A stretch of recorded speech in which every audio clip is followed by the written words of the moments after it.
every single 2 minutes, for 20 years straight, day and night, without stopping. That is the terrifying mathematics required to build the Great Pyramid of Giza. We are talking about 2.3 million blocks of stone, some weighing as much as 80 tons, all stacked with such insane precision that you cannot even slip a credit card between them today, 4,500 years later. When we look at those numbers, our modern brains break. We look at the sand and the copper chisels and we say, impossible. It is so impossible that the richest man in the world, Elon Musk, tweeted that it was aliens. It is so impossible that millions of people believe lost civilizations or levitation technology were involved, because the alternative, that human beings using nothing but ropes, rocks, and water achieved the greatest engineering feat in history, seems harder to believe than fiction. But here is the cold, hard truth. It wasn't magic. It wasn't little green men.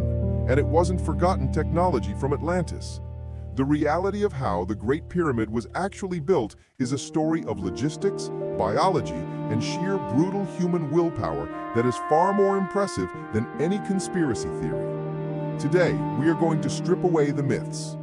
We are going to ignore the History Channel documentaries that talk about star alignments, and we are going to look at the dirt, the sweat, and the physics. We are going to answer the three questions that stump everyone. How did they cut granite with soft copper? How did they move stones 500 miles without wheels? And the biggest mystery of all, how do you pull a 2-ton rock to the top of a 480-foot pyramid without the ramp collapsing under its own weight? Stop saying it was aliens. Here is how they actually did it. To understand the solution, first you have to respect the scale of the problem. Let's look at the Burj Khalifa in Dubai, the tallest building in human history.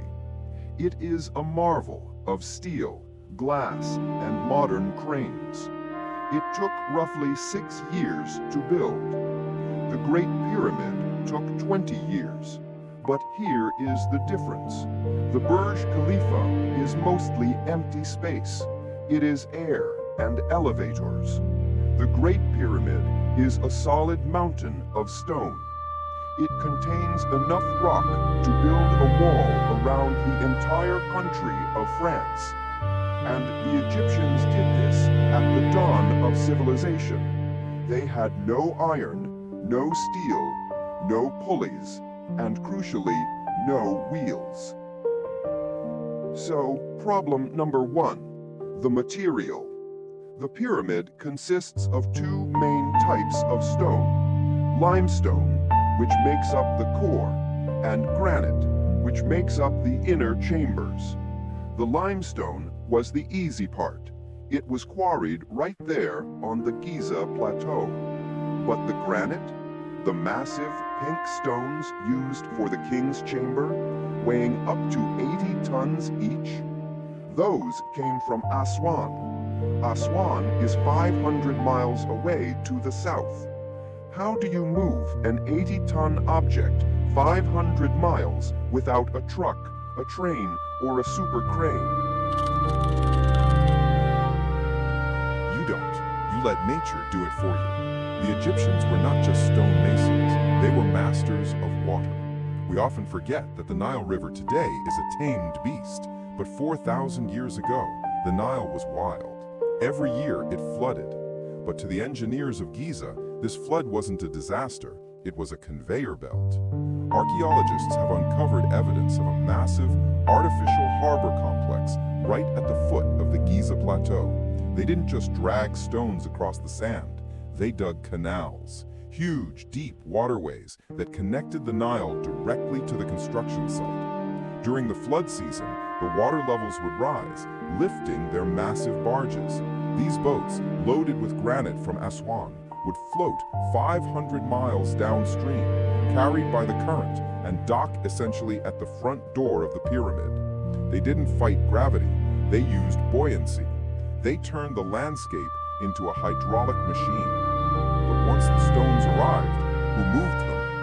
If you have watched movies from the 1950s, you have this image burned into your brain. Thousands of slaves, naked, starving, being whipped by cruel overseers until they dropped dead in the sand. It's a dramatic image, it makes for great cinema, but it is completely wrong. How do we know?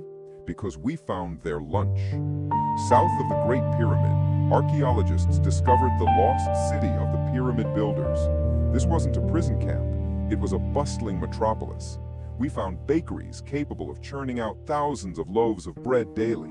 We found breweries. We found evidence of massive cattle slaughter, enough to feed thousands of people prime beef every single day.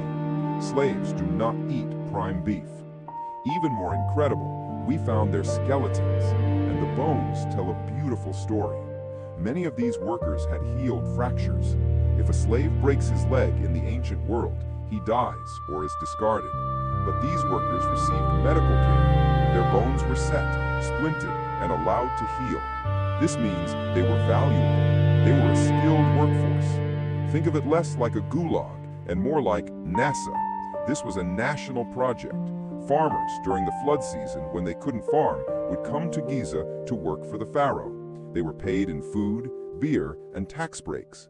They worked in gangs with names like the Drunkards of Menkaure or the Friends of Khufu. They were building something eternal, and they knew it.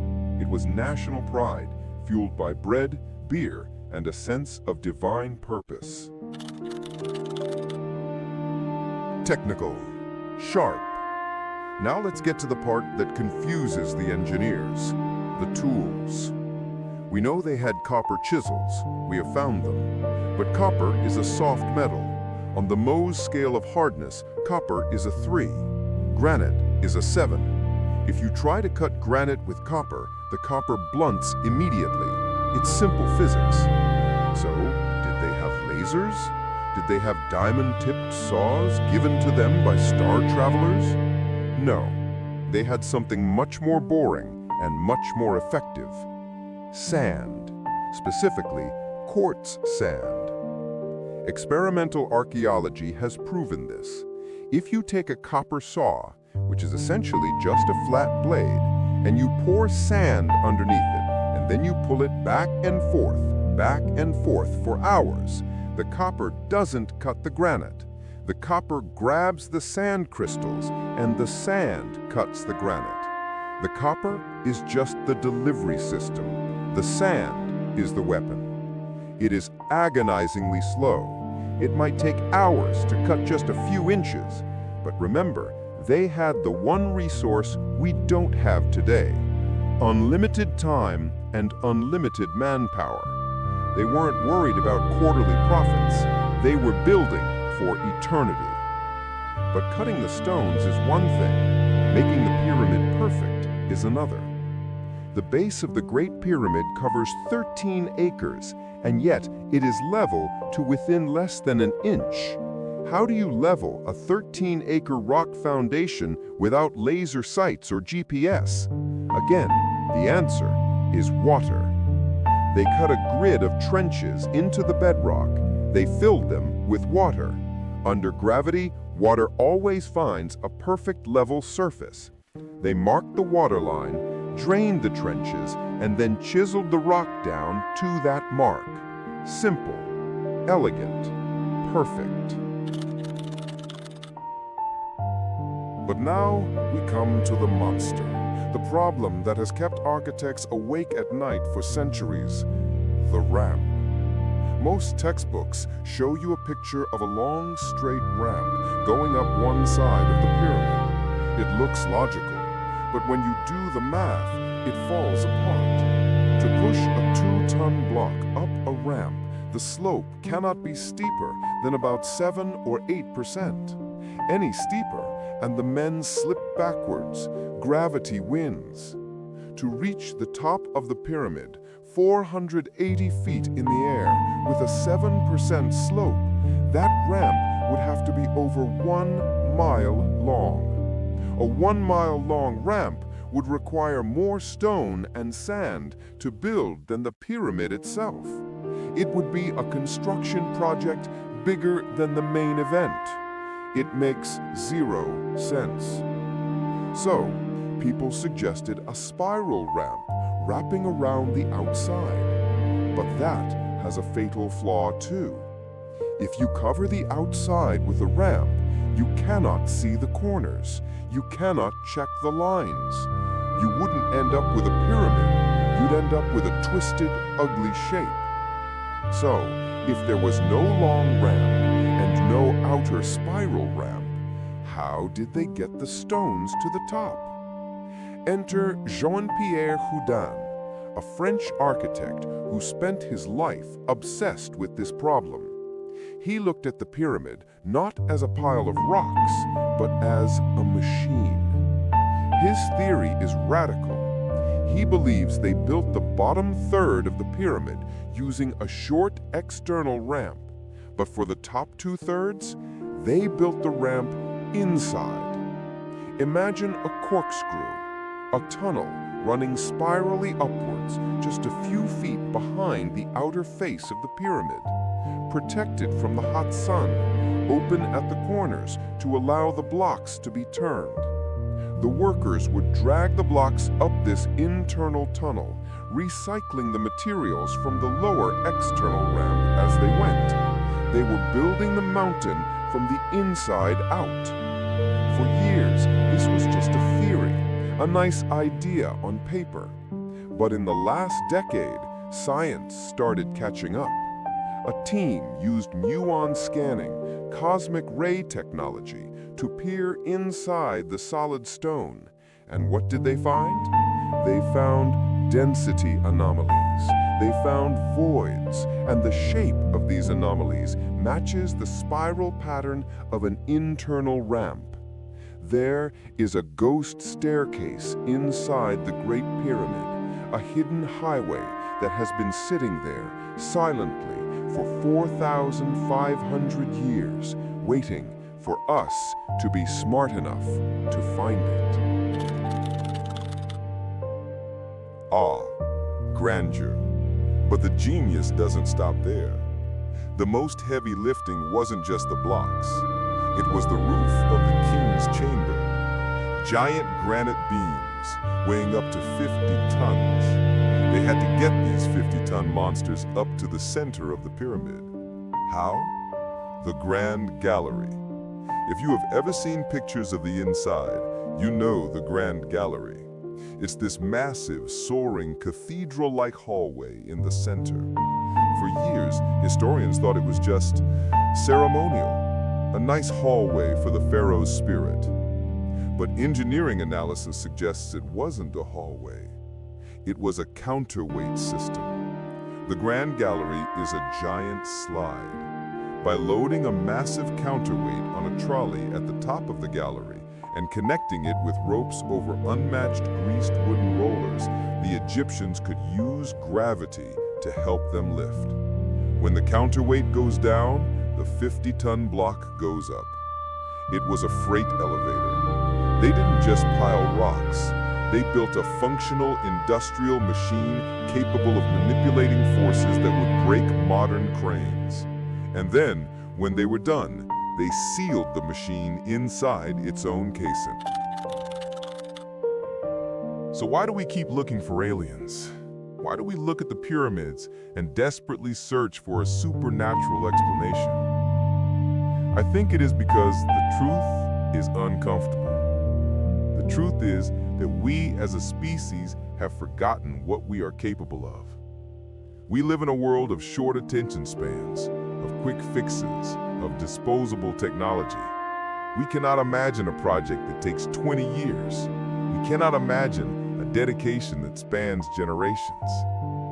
When we say aliens built it, we are essentially saying humans are too stupid, too weak, and too disorganized to do this. We are insulting our ancestors. The people who built Giza didn't have computers. They didn't have electricity. They didn't have steel. But they had something we have lost. They had a unity of purpose. They had a connection to the physical world, a mastery of leverage, water, and stone that we have traded for screens and software. They dragged 2.3 million stones across the desert, not because they were slaves to a tyrant, but because they believed they were building a bridge to the gods. In a way, they were right. Because 4,000 years later, we are still looking up at their work, wondering how they touched the sky. The Great Pyramid is not a mystery of the universe. It is a mirror. And when we look into it, we see the absolute limit of human potential. But the science is never settled. The internal ramp theory is the strongest one we have, but the scans are still ongoing. What do you think? Does the internal tunnel solve the mystery for you? Or is there a piece of the puzzle we are still missing? And here's a question for you. If we tried to build a replica of the Great Pyramid today, using only modern technology, do you think we could do it in 20 years? Or would bureaucracy and cost slow us down? Let me know your thoughts in the comments below. If you want to dive deeper into the dark history of Egypt and the curse of the pharaohs that supposedly killed the men who first opened these tombs, you're going to want to watch this video right here. It turns out the biology of the tombs is just as deadly as the engineering.